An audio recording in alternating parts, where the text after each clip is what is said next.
Welcome back. This is Pharma Careers, clear role breakdowns, practical skills, and step-by-step career roadmaps. All right, let's just jump right in. If you're a pharma grad fresh out of college and you feel like you're sending your resume into a black hole, you're definitely not alone. It's tough out there for sure. But what if the reason you're not getting those callbacks has nothing to do with what you think it is? So here's the big question we've got to ask ourselves. Are you really unqualified, or are you just messy? You've got the degree, right? You put in the work, but the interviews just aren't happening. So what gives? Well, the material we're digging into today points a big finger at option number 2. And that's the whole point of this explainer. It's this simple but powerful idea. It's not about not having the right degree. It's about your whole approach. The pharma world, it runs on clarity, discipline, and structure. So a messy resume, a messy job search, that stuff gets you filtered out before a human even sees your name. But here's the kicker, and this is the good part. Messy is fixable, and you can fix it really, really fast. Okay, so we're going to tear down this whole qualification myth. And to do that, we're going to look at the biggest mistakes freshers make. And they all fall into 3 main buckets: your strategy, your presentation, and maybe the most important one, your mindset. So let's kick things off with strategy. So, first things first, strategy. Let's be real. A job search without a plan, it's not a search. It's just playing the lottery.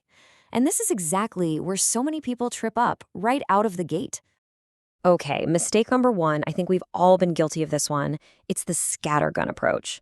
You apply for a QA job on Monday, a PV job on Tuesday, RA on Wednesday, and maybe even a sales job on Friday just for kicks. To a recruiter, that doesn't look versatile, it looks desperate. The fix is so simple but so powerful. The 90-day focus. Pick one track. That's it. Just one. Let's say it's quality assurance. For the next 90 days, your entire world revolves around QA. Your resume, your LinkedIn, any extra learning you do, it's all QA. Suddenly, you don't look desperate anymore. You look focused. You look like you know what you want. And this next mistake, oh man, it's such a trap for anyone who's a go-getter. You get it in your head, to get a QA job, I have to become a walking encyclopedia of good manufacturing practices. You're trying to learn the entire ocean of pharma knowledge. And it's not just overwhelming, it's a massive waste of your precious time. So, what's the fix? It's called targeted learning, and the recipe is super straightforward. You go and find 10 job descriptions for that one role you picked, read them carefully. What words, what skills, what requirements keep popping up again and again? That's what you learn, just those things, nothing else. That's your entire curriculum until you start getting shortlisted. This isn't about learning everything, it's about learning the right things. Okay, another huge one, you're not tracking your progress. Think about it. If you don't track your applications, you have no data. You're flying completely blind. You have no idea what's working or what's failing. You're just throwing spaghetti at the wall to see what sticks. And like we said, that's not a strategy. That's just gambling. But the fix for this, it's almost laughably simple. It's a spreadsheet. That's it. Just a few columns. Company, role, date you applied, status, and some notes. This little thing right here, it's a game changer. It puts you back in the driver's seat because it gives you cold, hard data. And that data leads you to the single most important number in your job search. What is your application to callback ratio? Seriously, do you know it? Is it 10 applications for one callback, 50, 100? Because if you don't know this number, you can't figure out where the problem is. If you're sending out 50 resumes and getting nothing back, your resume's the problem. If you're getting plenty of callbacks but no offers, well, then we need to work on your interview skills. See? Knowing this one number tells you exactly where to focus your energy. All right, so that's strategy. This all flows perfectly into our next big area, fixing your presentation. This is all about how you package and sell yourself. It's time to stop thinking of your resume as just a list of your college achievements and start thinking of it as a business proposal, a proposal for why you're the best investment that company can make. Just look at the difference here. On the left, that's probably what your resume looks like right now, right? A generic objective statement, a list of your hobbies, it's a college biodata. Now look at the right. This is what gets you an interview. A target summary that's packed with the exact keywords from the job description. You have to remember the pharma industry has its own language. Your resume needs to speak it fluently. And here's another critical mindset shift. People love collecting certificates. But let's be honest. A certificate just proves you sat through a course. It doesn't prove you can actually do the work. Recruiters aren't impressed by a long list of courses. They're impressed by proof. So, what's the fix? You build proof assets. These are actual, tangible samples of your work that you create yourself. This is so cool. Like, if you're targeting QA, you could create a sample deviation and kappa template. Going for PV? Write a mock ICSR narrative. You're not using real company data, obviously, but you're showing you understand the structure, the format, the thinking. This isn't just telling them you have the skills, it's showing them. And where do you show off these awesome proof assets? On your LinkedIn profile. Which, by the way, is probably being looked at by recruiters even when you're not applying.